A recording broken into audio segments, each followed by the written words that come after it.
anyway, I'm going to get the movie started.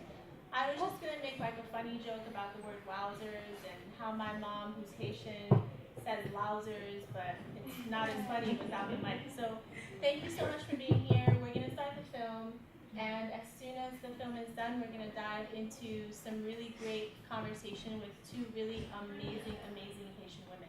All right? Thank you.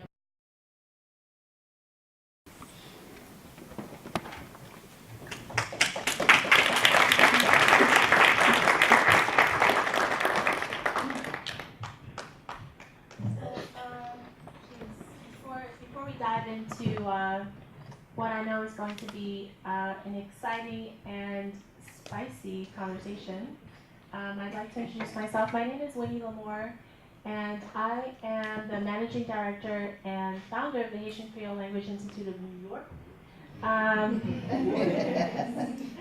I'm also a professor here at NYU. I teach Haitian Creole at the Center for Latin American and Caribbean Studies as part of a really, really great program called the Indigenous and Diasporic Language Consortium, which is a collaboration between 3 New York City area universities that offer less commonly taught languages like Haitian Creole. So I'm always excited to host people from the Haitian community here at CLACS. I'm super excited to have Francesca and Jessicah with us. So thank you so much for joining us. And let me tell you a little bit about Francesca, who wrote and directed Charcoal. Francesca is a filmmaker, photographer, and producer with a master's in film and television from Sacred Heart University. She is now the co-founder, creative director, and producer at Optic 21, a photo and video company. Her photography work has circulated in publications such as the New York Post, the New York Daily News, Newsday, Connecticut Post, Daily Mail, Elements Magazine, Fairfield Living Magazine, the list goes on and on and on. Francesca was also nominated by Connecticut Magazine for Top 40 Under 40. Okay. Her award-winning short film, which we just saw, Charcoal, has been screened at several U.S. and international film festivals and reviewed by the New York Daily News, Essence Magazine, Think Progress, Shadow and Act, The Daily Voice, Ebony Magazine. The list also goes on. The film captures the stories of 2 Black women as they embark on a lifelong journey to overcome internalized colorism, find self-acceptance, and ultimately redemption. Francesca, thank you for being here. Thank you for having me. Okay, we're also joined today by Jessicah Pierre, who is a political PR professional, blogger, and social entrepreneur whose work has been featured in local outlets such as the Boston State Banner to national outlets like BET. Growing up in a Haitian American household, her interest for politics was sparked at a young age from listening to her family's debates around Haitian and American politics. Motivated by her growing audience, Jessicah recently launched her personal platform, jessicahpierre.com. Her website is home to content that promotes civic engagement, entrepreneurship, motivation, and fashion and beauty in an effort to influence others to be their best selves. Jessicah has always been dedicated to advocating around women's issues, particularly women of color. She's the president and CEO of Queen's Company, a leading organization in Boston dedicated to empowering women of color by hosting networking events, workshops, and by providing a mutual support system. Can you please battre bravo pour Francesca and Jessicah?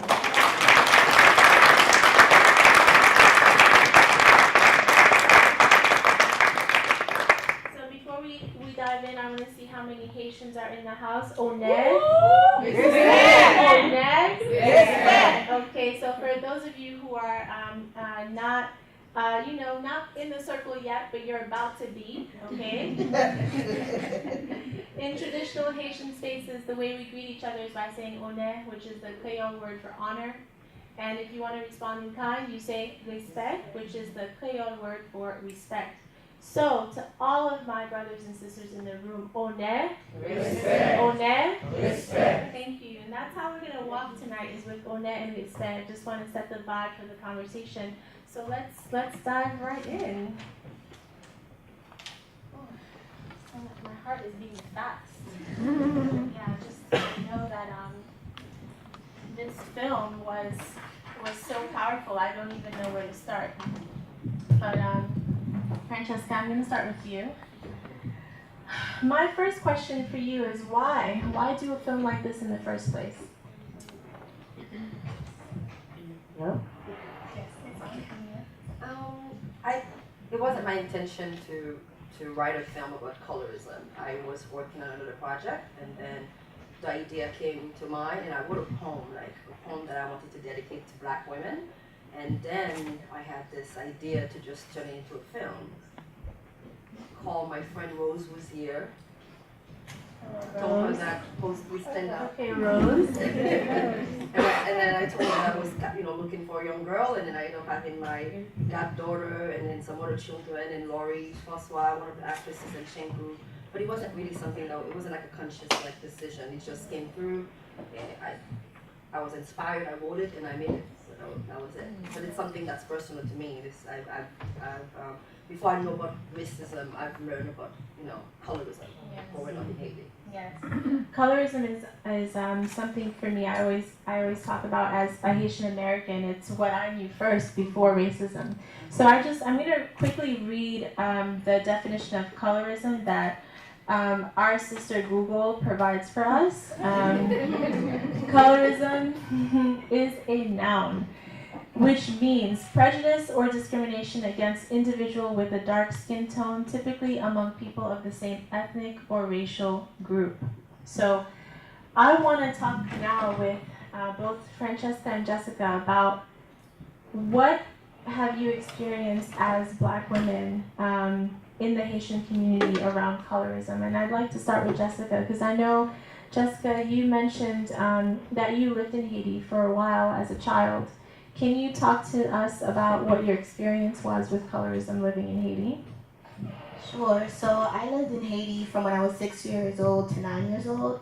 And at a really young age, I was introduced to colorism because, so my mother was light-skinned. I say was because she passed away when I was younger, but she was light-skinned. And we were in pretty good economic standing in Haiti. So I was interacting with a lot of the upper class people.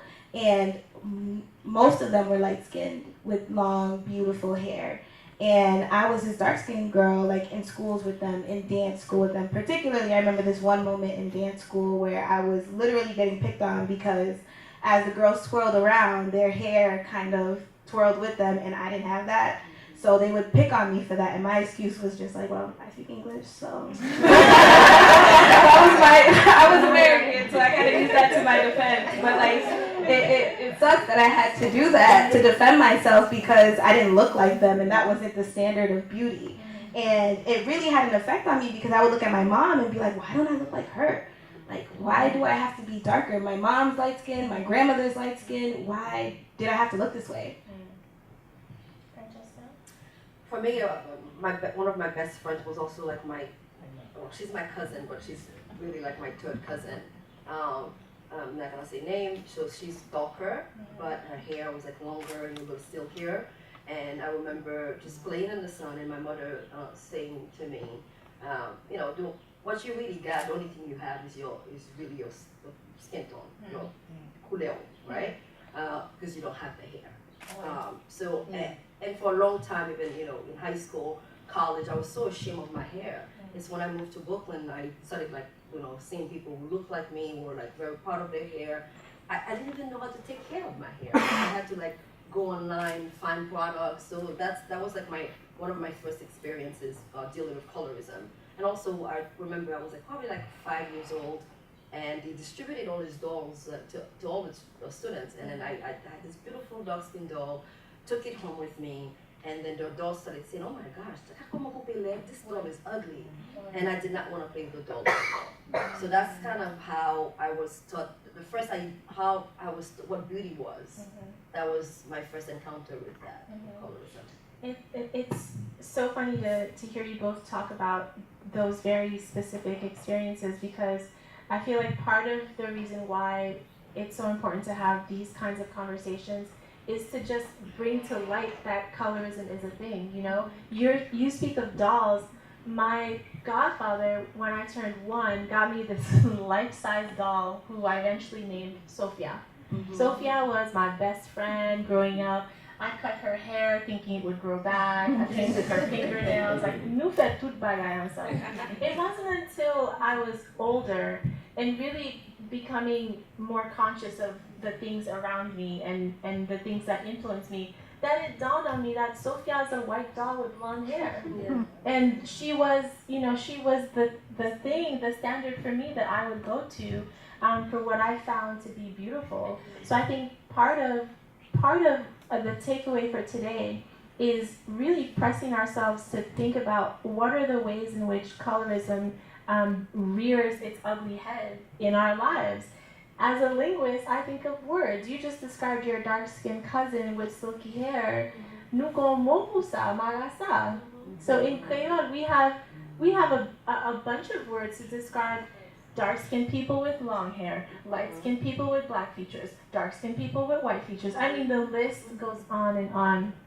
So I want to talk about so many things. I want to talk about why did we name today's event Nous l'aide mais nous là. Nous l'aide mais nous là is a Creole phrase that means we're ugly but we're here. But I'm thumbing my nose at it because I put a question mark. If you notice, I put a question mark after it. Jessicah, can you tell us what does Nous l'aide mais nous là mean to you? It means that we don't care. We don't care about what standard society has set for us, about what beauty actually is.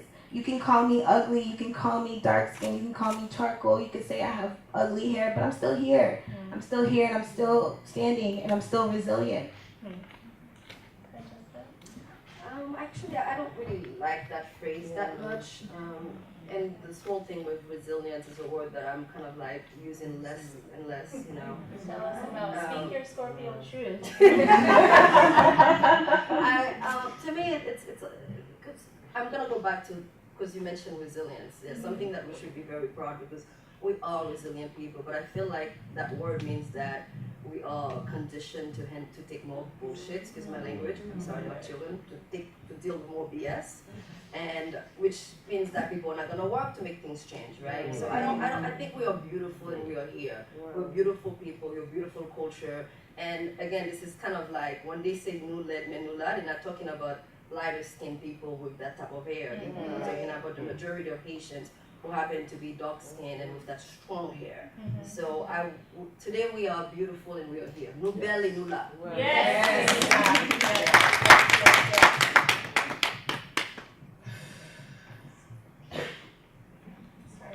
Thinking about the word resilience. I also struggle with the word resilience because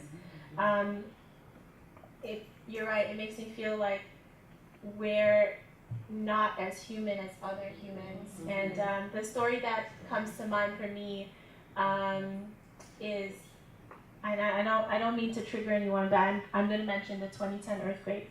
But what comes to mind for me is seeing images in the media of them, of big like tractor trailer trucks.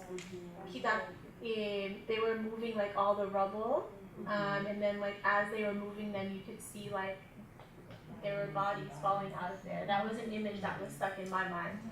And I was reading in a book about an interview that someone had where there's a mother of a child who passed in the earthquake, and she was crying, and the interviewer, she just got on a bus and like the bus drove away, and the interviewer was like, well, she didn't even get to, she didn't even care to do X, Y, and Z with her child. Look how resilient they are. And in my mind, I'm thinking, but she had no choice. It's not that Haitians can handle more than other people.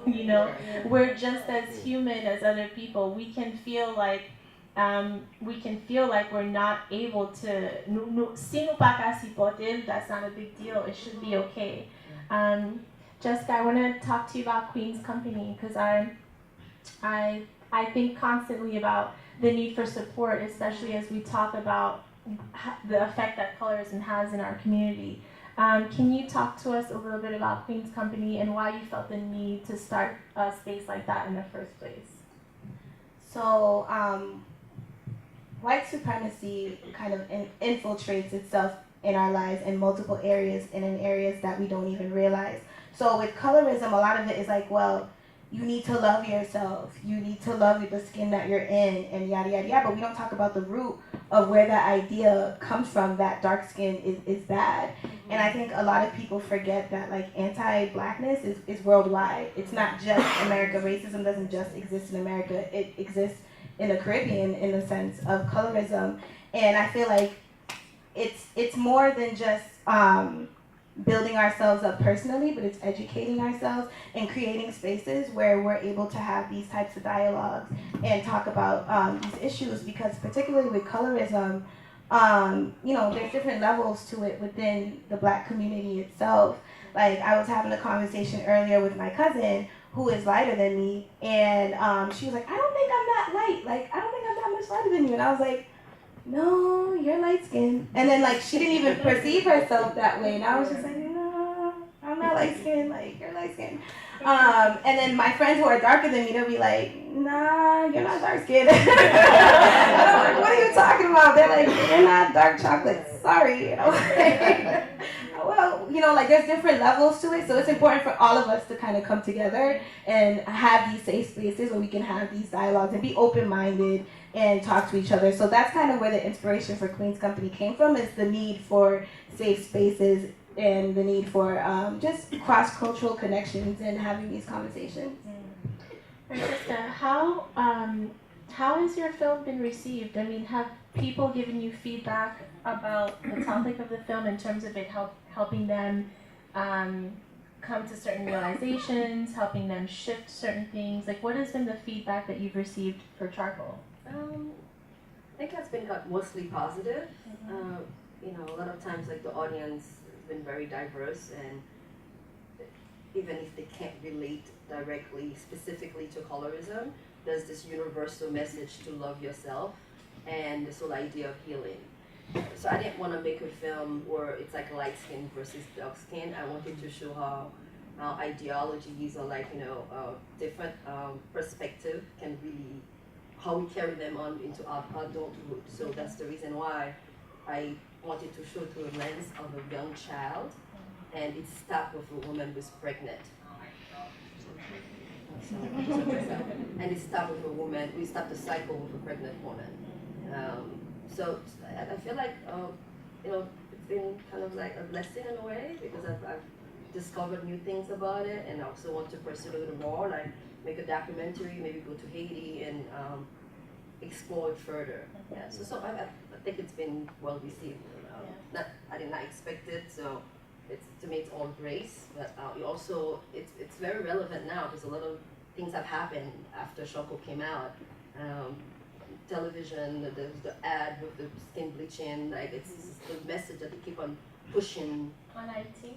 Here. Okay. Here. About in the Haitian community, there's this whole thing about people selling cream. It's so popular, and then but for me, it started with lack of representation, not seeing people who look like me. I remember watching all these music videos. I never really seen. Now they have it, but before it was always like a very light skin, really really long hair, and none of these people look like me. That's how they define beauty. But things are changing, right? Things are changing. But the conversation needs to keep happening. I hope to see more film that explore colorism from different angles. What was the most challenging part of making this film for you? No money. So this is the time where you can plug your GoFundMe. Yes, I don't have one, but no, there were several challenges. I think finding the story, because we shot on different days, and it took me a while to get the tone of the story, because it was a poem. It wasn't written as a script. I just wrote a poem. So for me to find the visuals that go with the poems, and then for it to come to be cohesive, that was the challenge. And then I filmed it myself. I did, and my husband Gustavo Saltorres, who's here, is the editor. And but I wouldn't, even though there was we did not have a budget, we got support from, I got support from friends. Laurie Fospa was also here. Please stand up if you're here. She worked, for no money, because she believed in the project, and it's very important for indie filmmakers to get those type of support. If we can get money, at least we'll have that. And I mentioned Wooz before. was very generous with her time, gave me her home to film, and also my goddaughter was here who played the young Shako, and so I'm very, very grateful. Yeah, but again, we need money in order to continue telling the stories. But if we don't get the budget, I'm not gonna let that stop me from creating. Yeah. So if you know anyone, any big donors, deep pockets. We have Nadesh everyone here.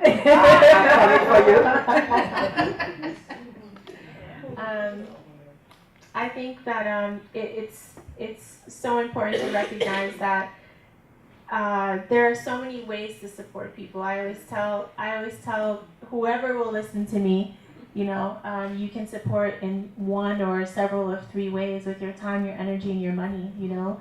And if you have one of those things and you can give, you know, I do encourage to, although this is not specifically that platform currently right now at this moment.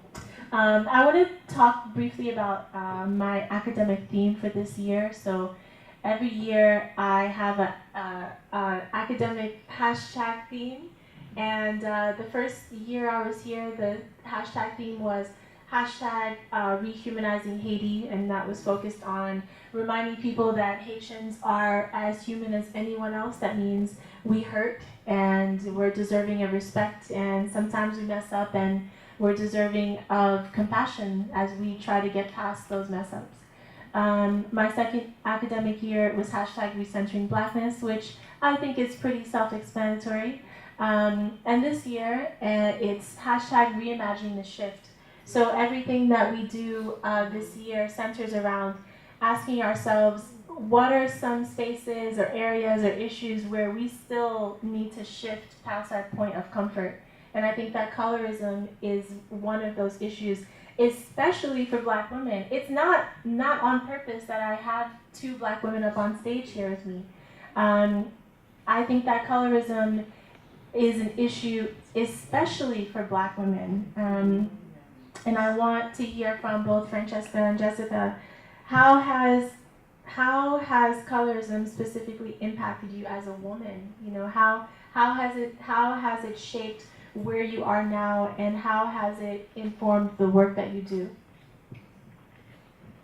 So I guess I have a particular love for Black women, especially darker skinned women, because you know how they say like the darker the berry, the sweeter the juice. Well, that's what I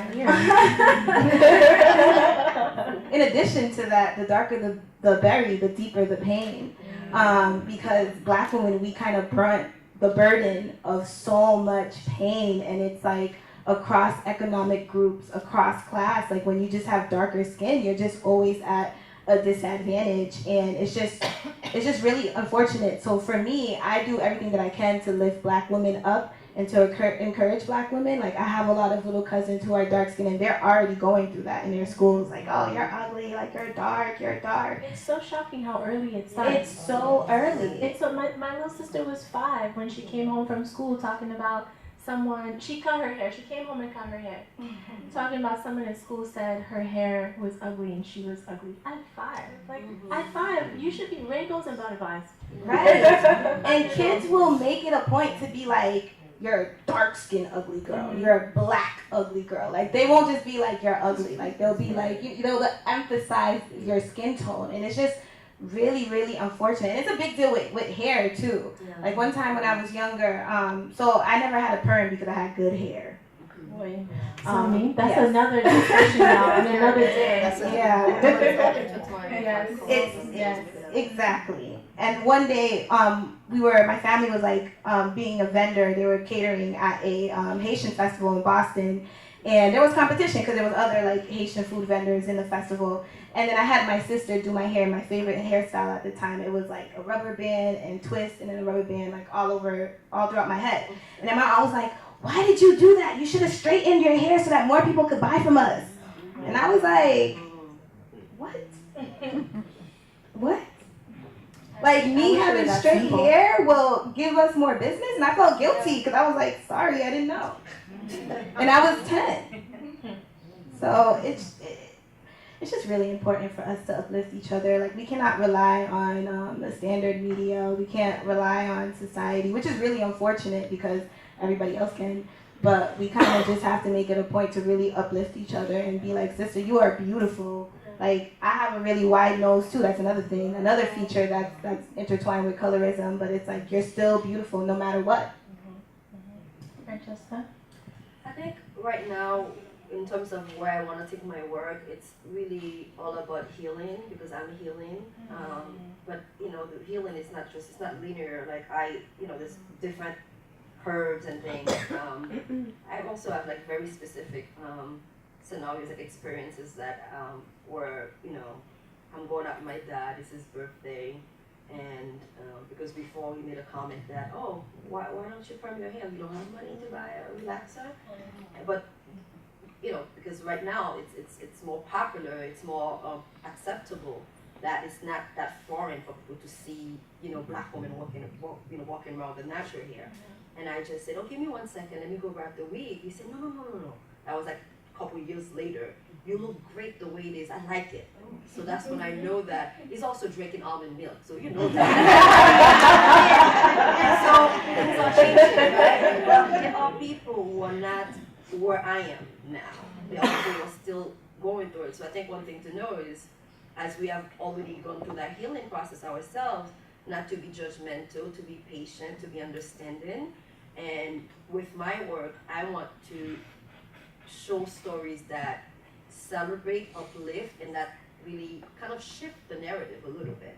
There are times, I mean, right now I can say that I don't feel uncomfortable at all. Like, I love this, I'm loving it. But there are so many different trends contouring to make our nose look thinner. And I am making conscious decisions when I'm working with, not with clients, because if they pay me, that's what they want the makeup artist to do. I gotta pay rent. But in terms of what I'm pushing out there, I think I'm becoming more conscious, even if I do feel like, kind of like regressing a little bit, for me to say, no, this is what I want. This is the type of actresses that I want in my film.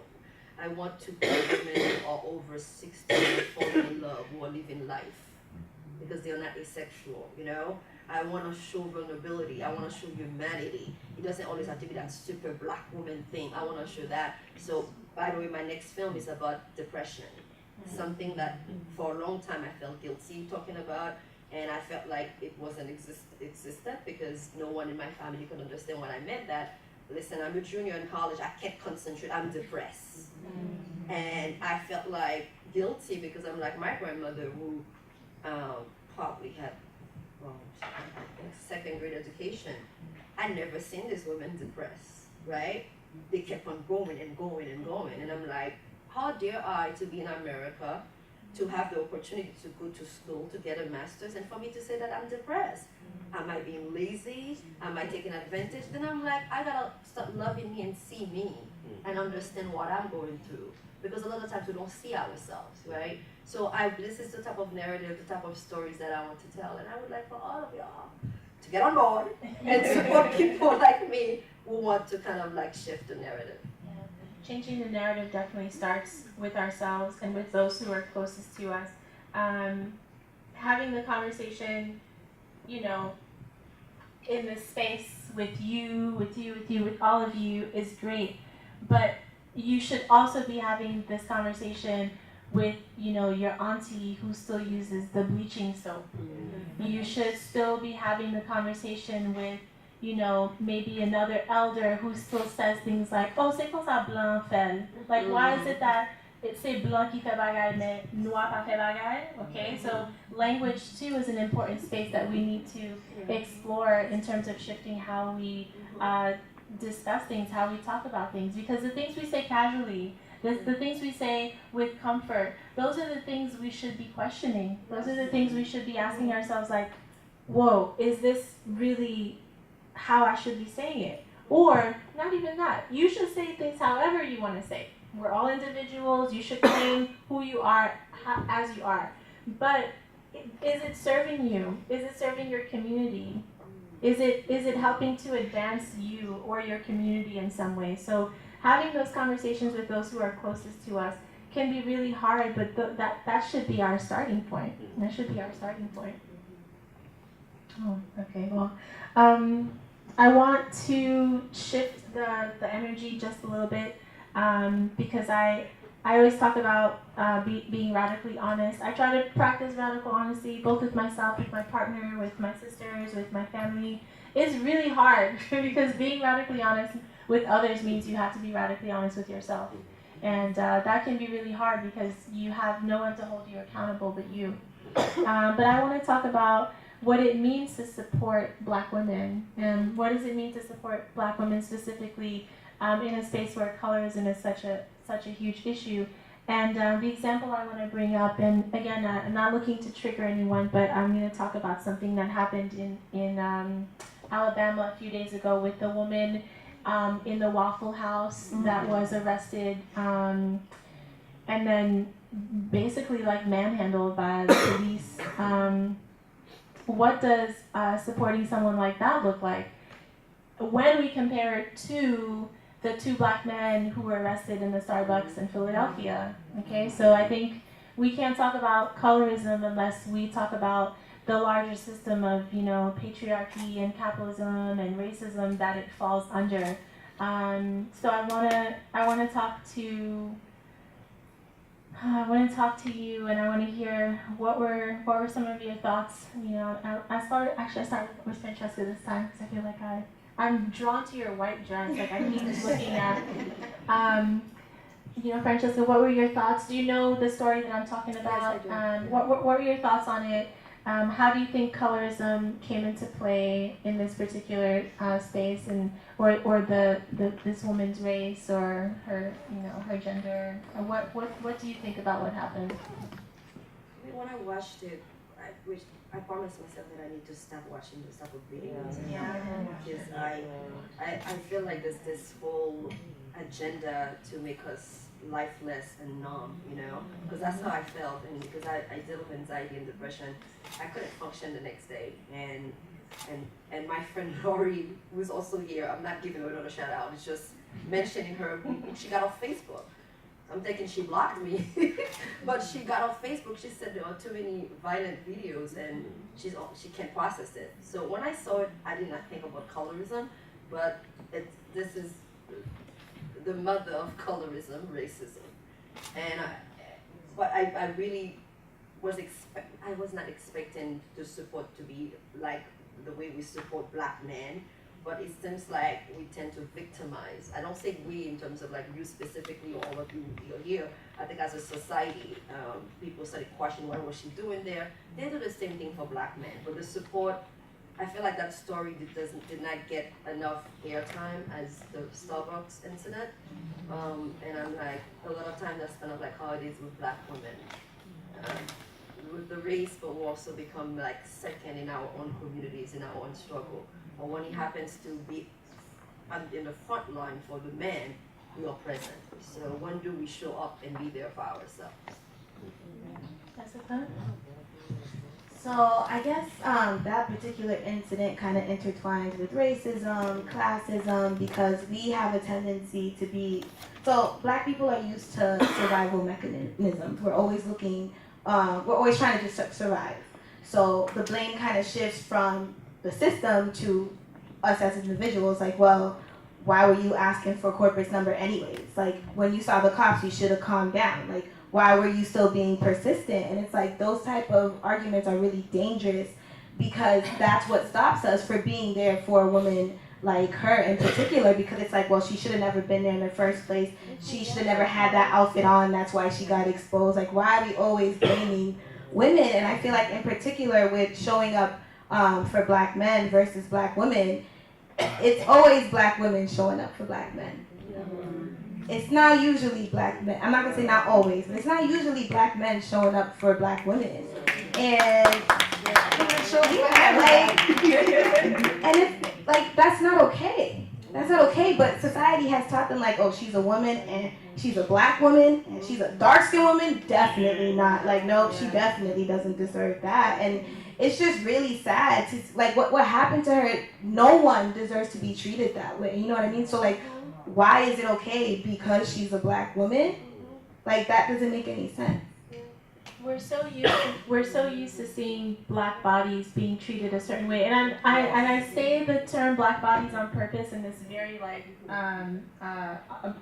objective way to dehumanize way to demonstrate that as people we're often treated just as bodies, as objects, you know. And I didn't watch the video, but I know that there are some people online who are sharing the video not even blurred out. So like you can still see, like when she's exposed, you see her, you know, there's no, they didn't blur anything out. And the question I ask myself is, what does it take for someone to be okay doing that?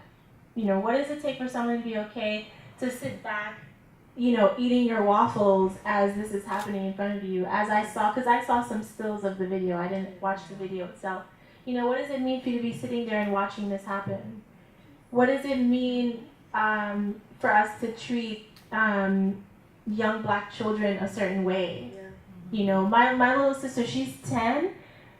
You know, she's, you know, you can kind of tell as children grow what they're going to become. She's going to be a voluptuous black woman. Like when she grows up, she's going to be very, very nicely shaped, as they say. You can see that's coming. And the way that she's treated now at 10, it's already a thing. Yeah. At 10. So I mean, I ask myself, I press myself to shift the ways in which I see black people, because I know I've absorbed myself a lot of anti-black sentiment, a lot of anti-black ideas, and that's a reminder for me that, you know, you don't need white people to perpetuate white supremacist ideas, and that's something I have to constantly remind myself when, you know, I meet another sister who doesn't treat me in a cool way, and I'm always like surprised, like, oh, you black, I'm black, like what's the thing? Or when I meet, you know, a black man who's not, you know, kind about the. I've had many black men call me out on what I wear in the street. Like they don't even know me. They like tell me stuff about what I wear. And like I wonder, what does it mean to treat each other a certain way? So the press for me is to reimagine, not just even imagine, it's to reimagine what does it look like to shift how we think of ourselves and of each other. You know, creating films like Charcoal, creating spaces like Queen's Company, upholding each other and honoring and respecting each other. Honor and respect is really hard. If it's just you talking the talk without walking the walk, that for me is like, I don't know if I want your respect. Hold on. So let's open up some questions from the audience. Questions. I know there's a mic somewhere that's gonna float. I don't know where it is. So. Oh yes. Perfect. Thank you.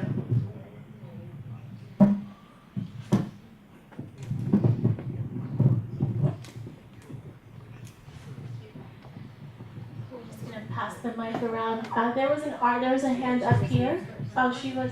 But I think I saw this hand here first, and then we can make our way to the... Hi, I'm very proud to be here amongst you women doing what you're doing. I think this is very important. Hi, Francesca, we took a class at NFT. I just want to share with you that my mother, who grew up in the South under Jim Crow, you know, was told the same things from her mother, who was very, very, very fair-skinned. You don't want to be out there too much in the sun because, you know, something of that negative sense. And she had a light-skinned sister, and my grandmother had a third-grade education and worked to send my aunt to college. And she was able to be a debutante because she was lighter skinned, and my mother, having been the darker skinned one, just wanted out of the town. My grandmother wanted her to come back and get a college education.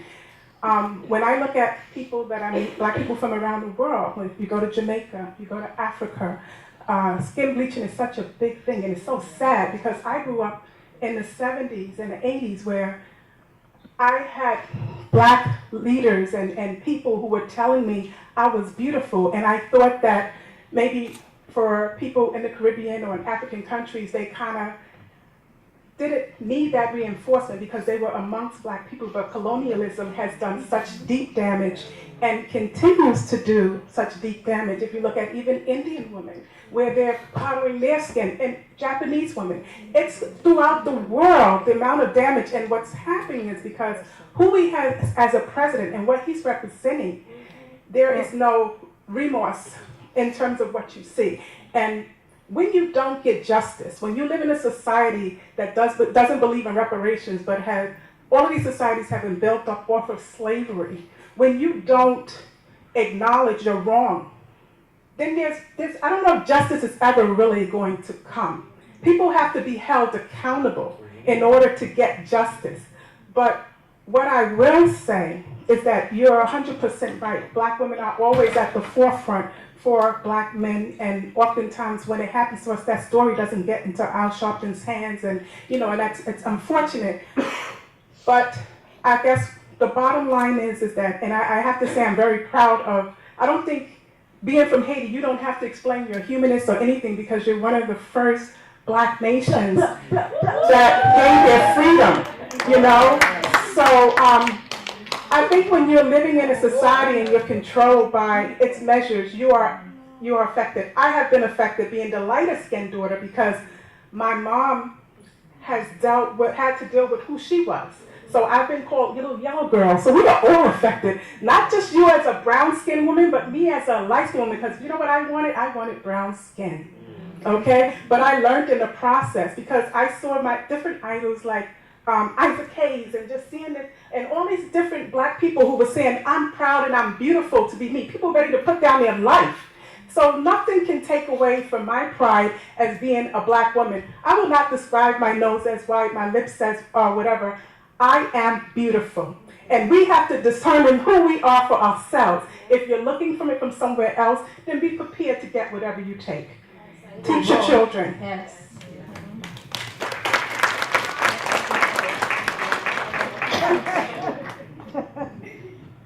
Hi, Winnie. Hi.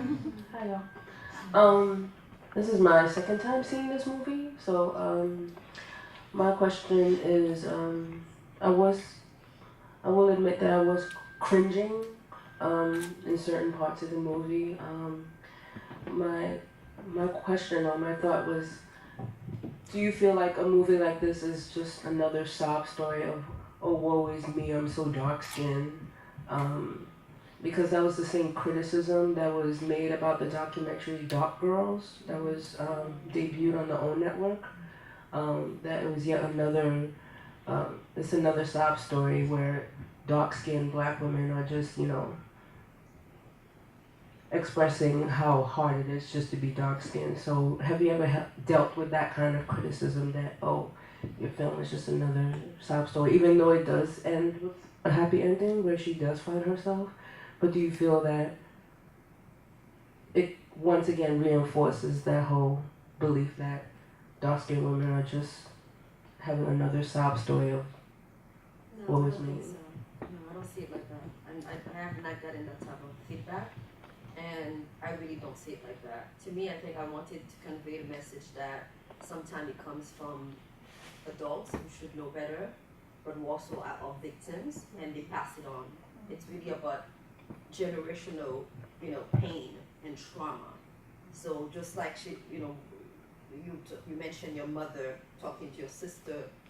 If your sister does not stop that cycle or doesn't get to heal herself, she's gonna pass it on to her child. Mm-hmm. So that was the whole purpose of it, to really show from the child perspective, from the teenager who was applying lighter makeup to be accepted, how the people around her view beauty, from the woman who's pregnant, who's begging God for her child not to come like her, knowing what it is to be dark-skinned, to be a black woman in this world, and for her saying that, no, I'm stopping, those are lies. Because the ideas of beauty, which is based on Eurocentric European standards of beauty, they don't have to be ours. We don't have to accept them.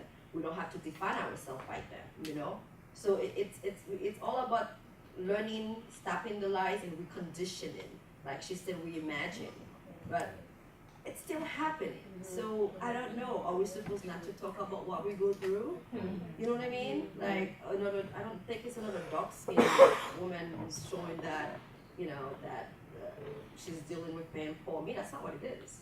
I hope that's not what it is. I hope people don't, leave this room and take that, But we are allowed to talk about our pain. We are allowed to talk about how we heal. We are allowed to redefine who we are. So, not the strong black woman thing, because yes, we are strong, but also we are human beings. We laugh, we hurt. Like she said, we are humans. And I wanted to make a comment about that video, how they try to desensitize us, and how they normalizing this thing. I can see 3 years from now that you can see somebody shooting a black person, boom, and people won't even find it shocking. That's what they're doing, I don't know how we can put a stop to it. I mean, this is like another conversation, but as you were talking about it, I'm like, it's not shocking anymore. It's like we expect it now, right? So from both sides, like this is kind of like where we are. I think social media can play a role in helping us reimagine the shift. I often, I think back to, so let me just tell be radically honest. This is the first time I'm meeting Jessicah in person. I met Jessicah electronically through social media last year, and for me, social media has been such a radical tool, because it has allowed us, one, to tell our own stories in different spaces, in different ways, but two, connect us to people that can uplift us and inspire us from afar. And I think that part of reimagining and shifting the narrative of being desensitized by so much stuff that we see on the media is, one, reminding ourselves that Black people are deserving of compassion.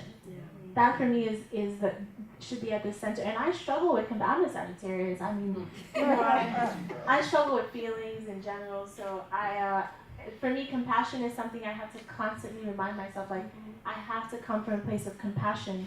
And if we remind ourselves to do that, I don't want to call out your friend, but for me, language is super important. We might not say the word, that person is really fair. We might instead say light skin. You use both terms. But we might ask ourselves, like, why should we call this light skinned person fair? Because there's levels to the word fair that we then attach to that person.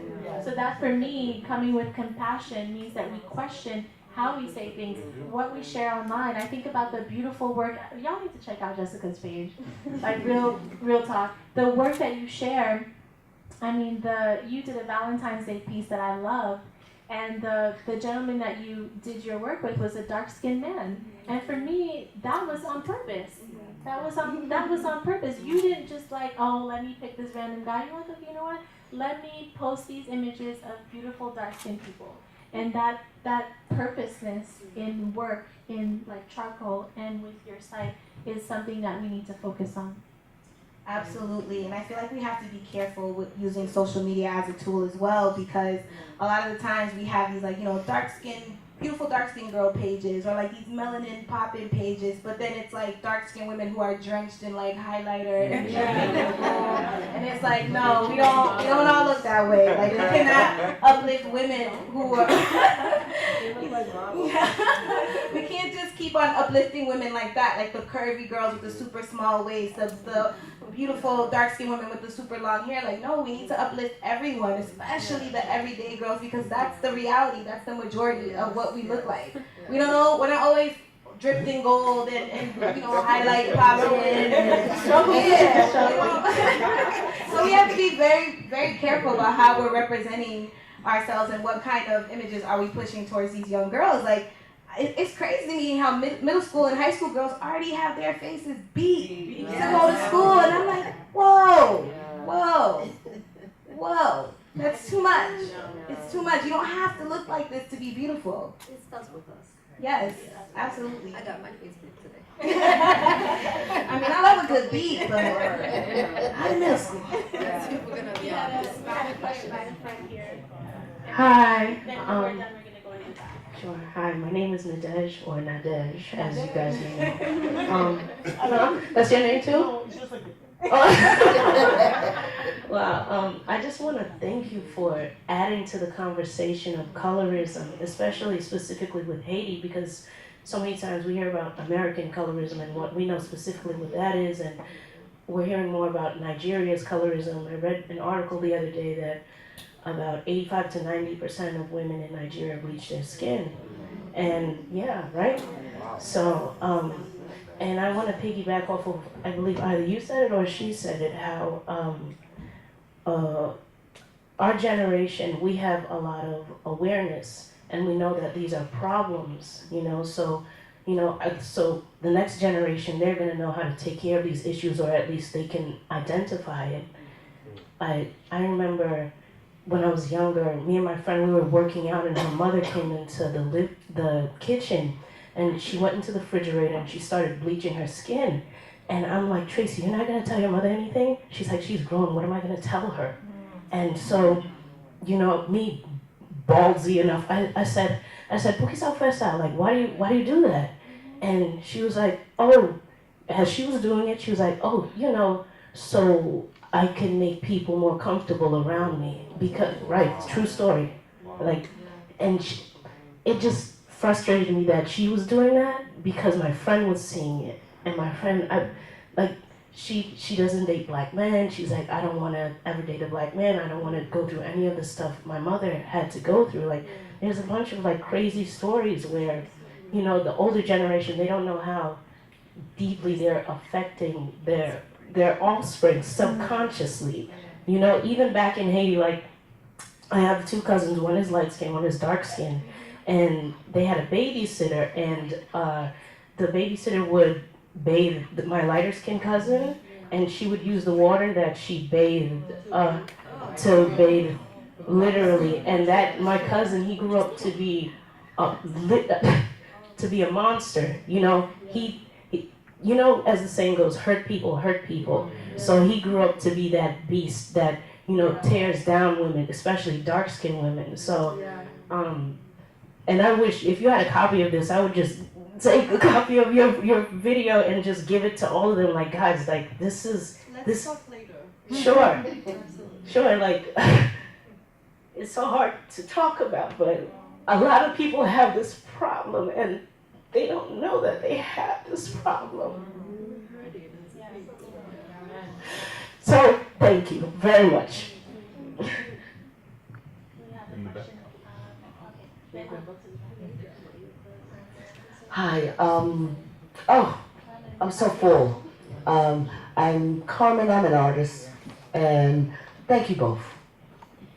My question is, there's so many gems, Francesca, in the film. What do you want your audience to walk away from this after seeing it? I know you mentioned a couple of things, but what would be the thing that you would really want an audience watching to walk away with? Their impact. What is the impact that you want to have?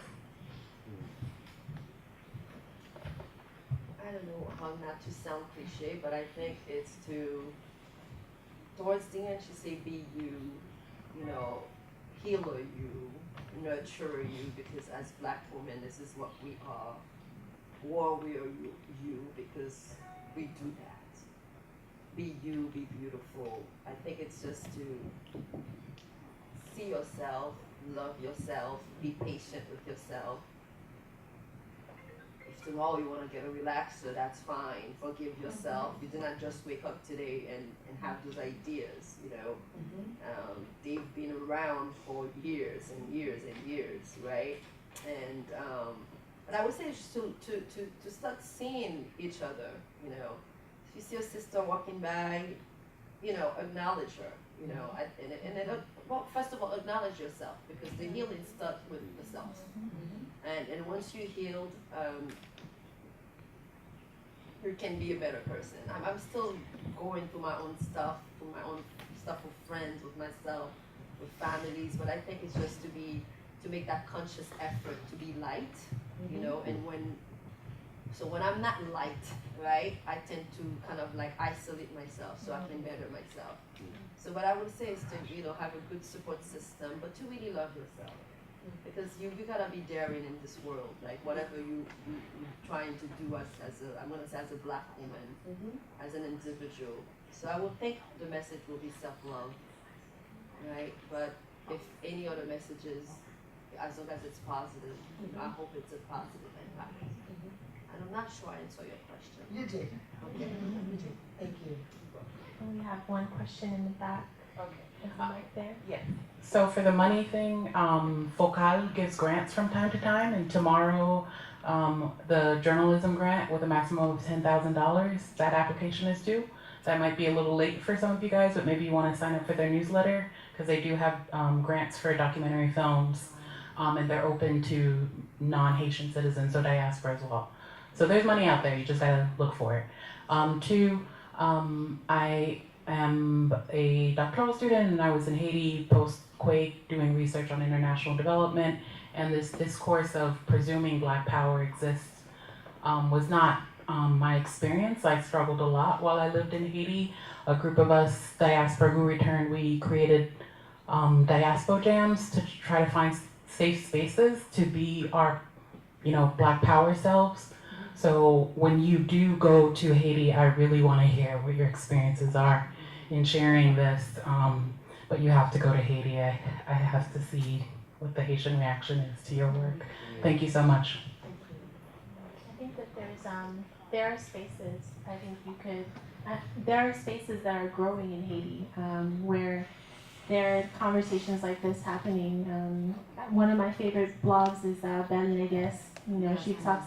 Yeah, Pascal. She talks about everything. You know, like hair, skin, love, violence against women. Like, you know, relationships. She touches on everything, and I think that with the presence of social media, specifically as a tool to connect, there's been an openness to having these kinds of vulnerable conversations in public.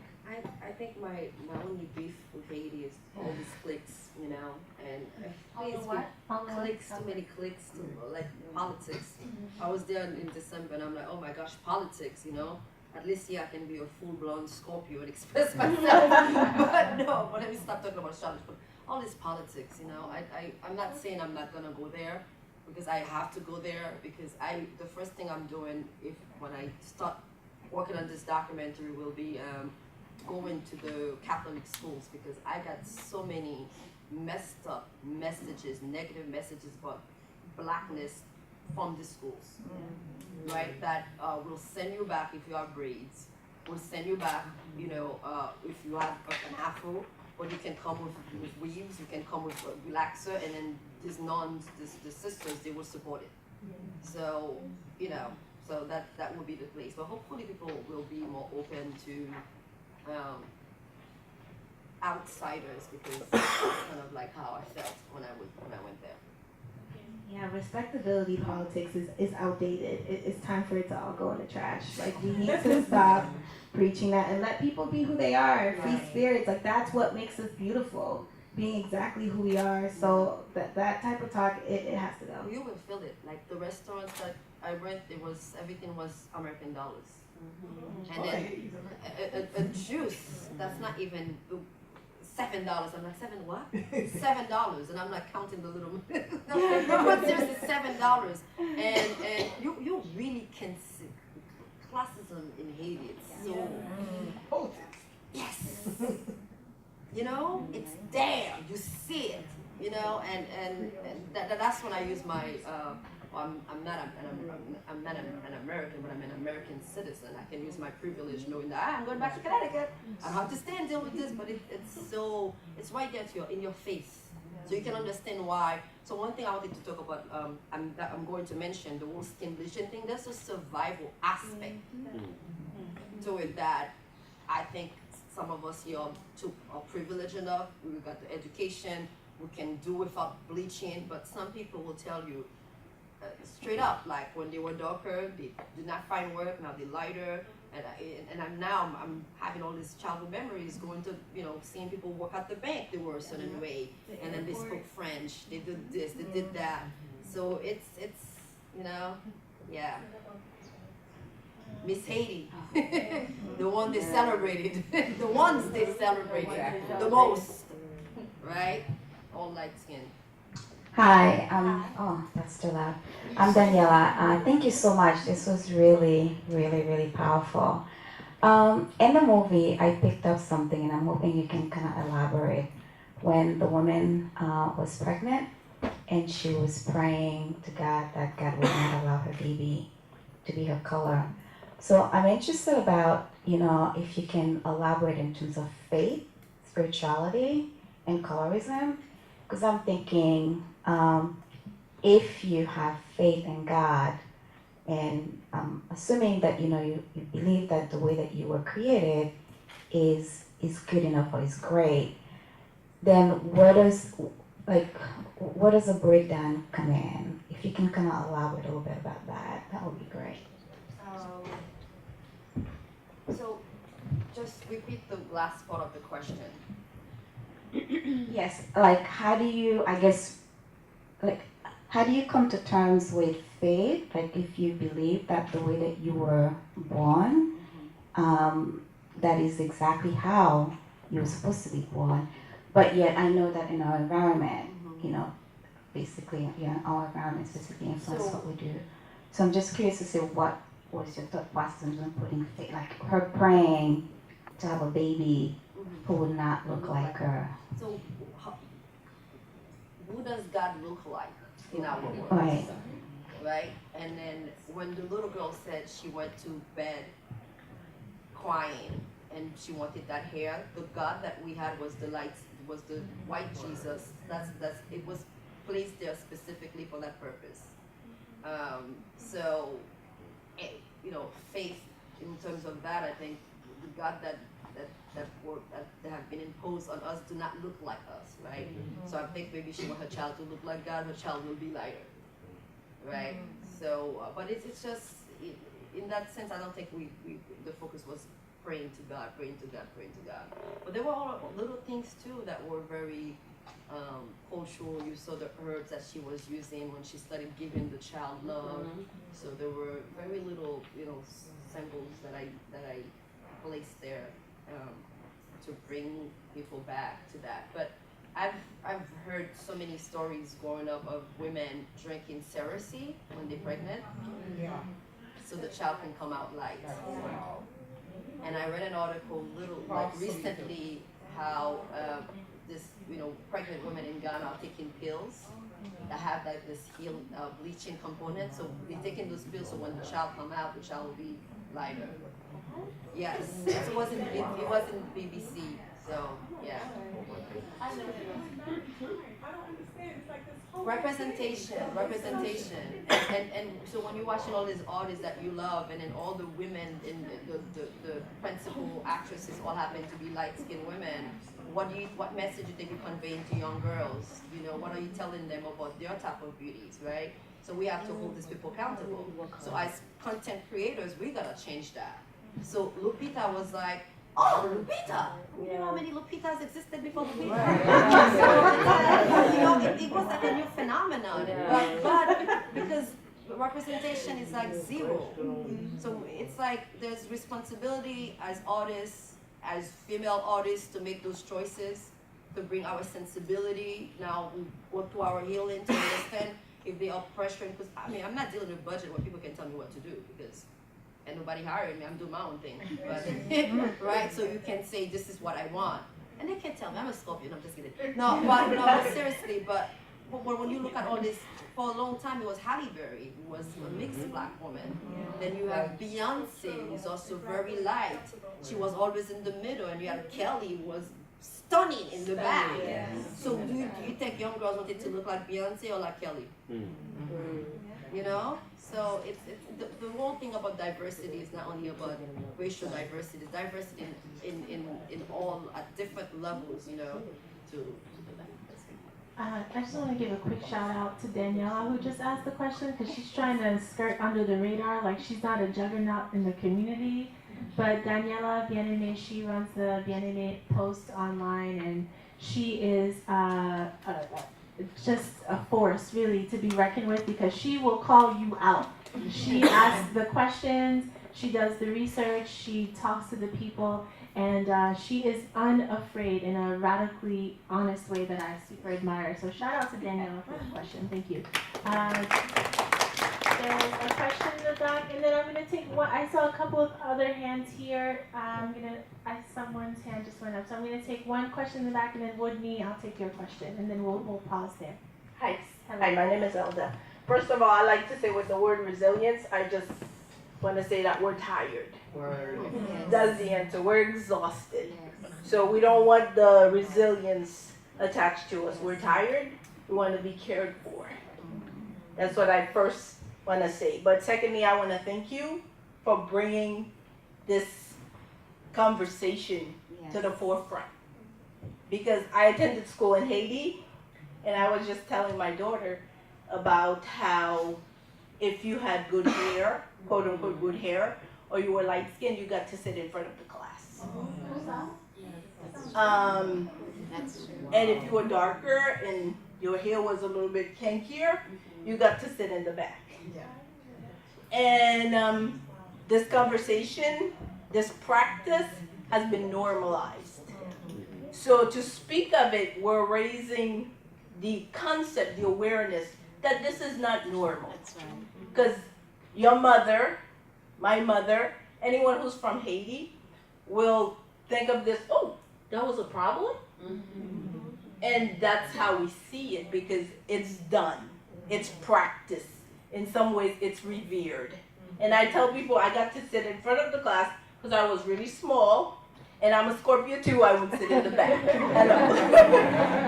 So again, I want to thank you for, I think it's important that as educated women, as educated Haitians, that a lot that is normal, that has been normalized, a lot of practices that that's practiced in the community.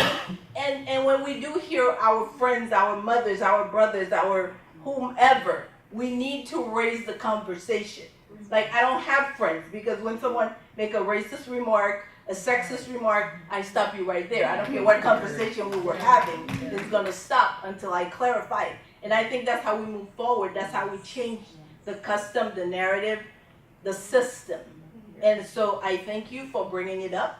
And I pray that we will continue to bring what we have seen as normal, to bring them up, to have this conversation, and hope that we will inspire. Yes, we have issues. We're traumatized by what we've been through, where our friends, our sisters, if your sister's light skinned, she might get to eat more food. Like, it's practiced in the home as well. So the more we talk about these things, we raise them. This is not normal. We're going back to slavery. We're still practicing slavery at this point in time.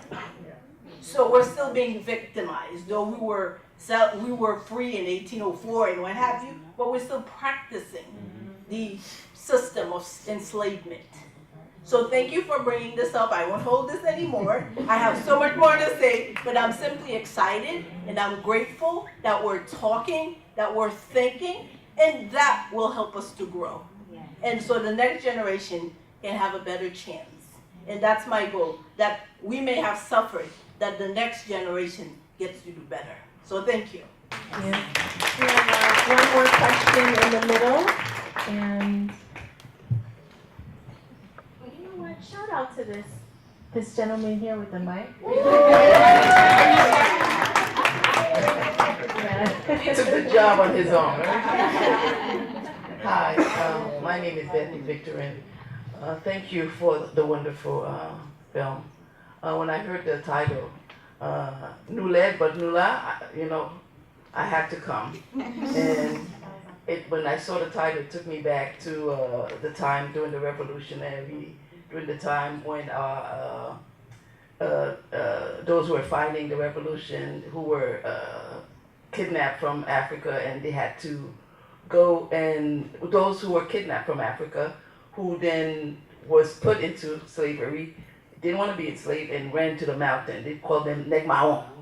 Okay, so that tradition of us Yeah, the modeling of the colorism has been ingrained from us being colonized. Okay, so we're talking about the colonizer, raped the black body, and then in Haiti, what they did is actually send their kids who were light skinned to France to study, and we gave them a very superiority, right? And of course, throughout the revolution, the reason that we got together and actually won this revolution is because the lighter skin realized, you know what, their so-called father, the colonizer, were not going to give them their rights. So they had to join force with Toussaint Louverture and Jean-Jacques Dessalines in order to, win, or else it wasn't going to happen. So that's all I want to say for now. Yeah, they perpetuate because, when they send the kids came back and they called them the fonctionnaire. Okay, those are like the civil, and they continue, and that's why you have these upper class, the middle class, and now and this is something we have to become very conscious and cognizant to stop and to, like the sister said, we have to really stop the conversation and the other thing is our history books were not written by blacks, they were written by the French. So it perpetuated in every which way we go. Even when you hear the folk tale, like the soup joumou. Does anybody know who gave us this recipe? Okay, there you go. That's not the story I heard. Well, no, you see, that is the story they tell you. But the story is that it was the first black empress, Marie-Claire Heureuse Félicité Bonheur. She was the first black empress because Jean-Jacques Dessalines, when he proclaimed the independence, he became the first emperor. So Haiti was the first black empire in the America. Okay, but we don't know that because it wasn't taught to us. So we need to really change and reframe the narrative that we know. You have Baina Bello. Okay, she's a historian. She tells us our story. Seiko wants to say something. But thank you. Let me give it to Rodney. Okay. And okay, one last question right here in the front, and then we're going to. Oh, so sorry. I can't see anything. The lights are in my eyes. I just wanted to acknowledge and thank you for allowing people to kind of speak out what they've been holding in for a long time, because the issue I have with Haiti is that it's an authoritarian space where white is right first and foremost, then men over women, women equal to children, okay? So as a black woman, I never got to speak my truth. I was spoken for a lot, and that is why now we have Haiti being run by white people, establishments being taken over by white people, and right under our noses, and we're okay with it. I think my cousin sold her property to some white people the other day for $12,000, thinking they were going to rent it out in Monapo. So it's that mentality that just allows things to happen, and I have this rage, and I'm not going back to Haiti. That boy right here, he hasn't been to Haiti yet, because I'm mad at her. You know what I mean? So me and Haiti, we ain't cool right now, so I kind of get where you're coming from with the classism situation, but it's the authoritarianism. That's why you can't express yourself. That's why you can't really speak your truth in those spaces. So thank you for holding this space, and I hope one day this can happen in Haiti. One last question in the front. Thank you. Hi, thank you so much for this conversation. What I wanted to say and what I'm hearing from everyone here is that you mentioned at one time white supremacy, and that the empowerment of the black woman is a part of the downfall of white supremacy, right? The empowered woman will not stand for this type of system that is so divisive, that it hurts our children or hurts us, right? So to understand that in order for you to continue to be disempowered, you have to be consistently angry, consistently in survival, consistently in fear, consistently just unaware of yourself, right? So the way you see yourself is based on the way they want you to see yourself. So when you look at yourself, you're not looking from your own vision. You're not looking from how you see yourself. When we come here, we're not coming here feeling ugly, right? You are full of love, right? Are bundles of joy. You're literal bundles of joy. So it's getting back to that, right? Healing yourself so much that you get back to that. Empowering yourself so much that you get back to that. And that is the change that we need, right? So like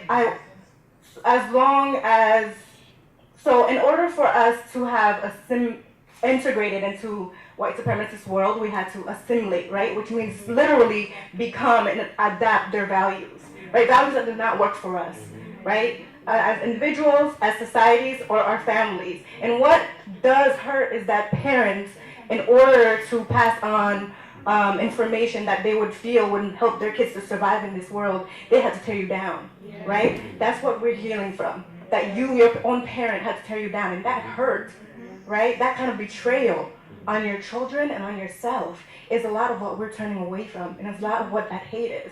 So your empowerment, Black women, is a downfall of this system that doesn't work for anybody. It just doesn't. That's it.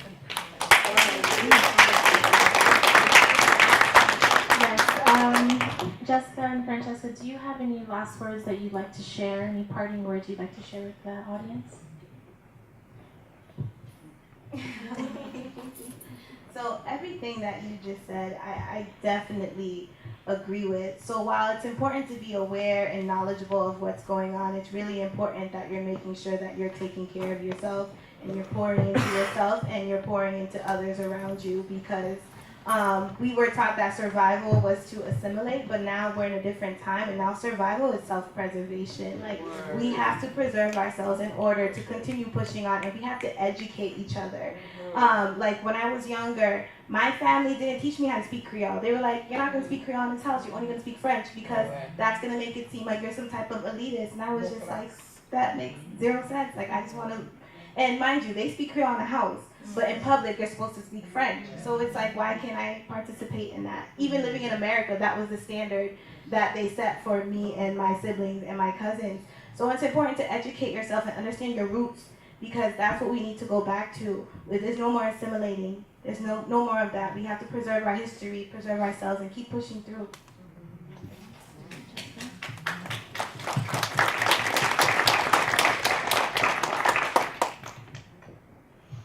Again, like big shout out to you. That comment really resonated with me. Everything you said, basically, there's this whole idea that if you pro-Black, you like this anti-white. You know, it's all because the system was built, implemented for us to hate ourselves so much. So when you start loving yourself, it's a threat.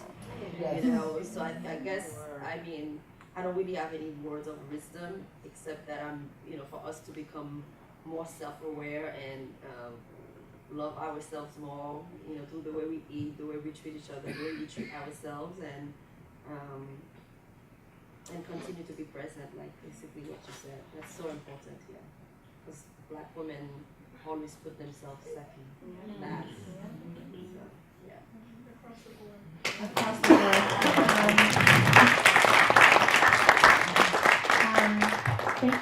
Thank you so much, Jessicah and Francesca, for your willingness to share with me, with us, with everyone here.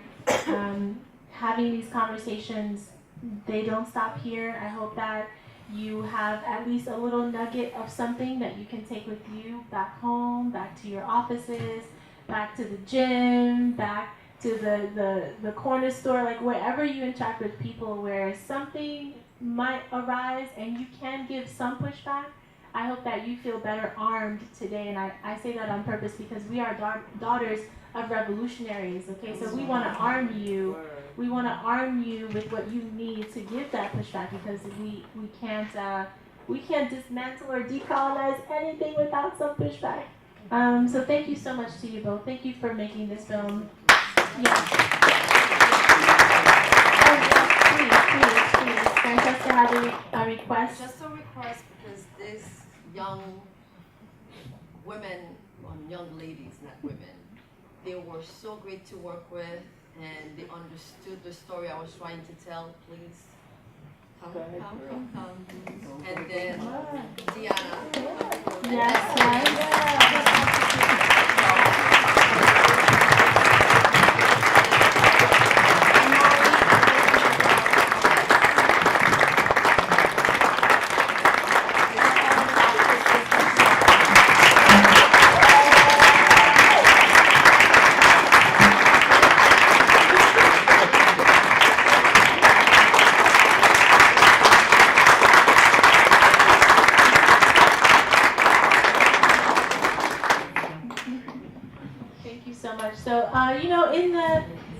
In the wise words of the great philosopher Sean Carter. What? In his wise words, you know, you could have been anywhere in the world, but you're here with me, and I appreciate that. I appreciate that so much. Please follow Jessicah online, Jessicah Pierre. Please follow Francesca, Francesca Andrea Photography. Follow me, Creole NYC. The hashtag is hashtag Colorism Haiti. Hashtag reimagining the shift. Hashtag Black woman is God. All of it. Thank you so much for being here. We so appreciate your presence, and go out into the world and do it. Thank you.